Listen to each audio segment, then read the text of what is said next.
आज मराठी दिनानिमित्त सुरेश भट यांची एक कविता आठवते, जी शाळेत असताना आपण नेहमीच बोलायचो.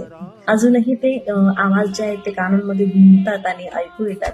तर पहिला मी हे सांगू इच्छिते की मी सिंगर नाहीये, पण असंच मला बोलाविषयी वाटते आहे आज. तर ही कविता आहे जी लाभले आम्हास भाग्य बोलतो मराठी, जाहलो खरेच धन्य ऐकतो मराठी.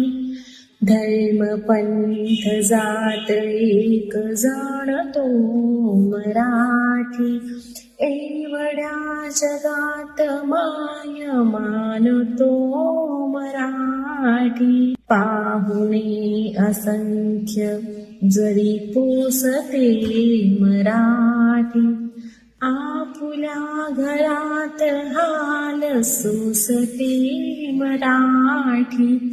हे असे कितीक खेळ पाहते मराठी, शेवटी मदाध तथ्य फोडते मराठी. मी पहिली चारोळी आणि शेवटची चारोळी या कवितेतली बोलली आहे आणि खूप छान वाटतं हे बोलताना.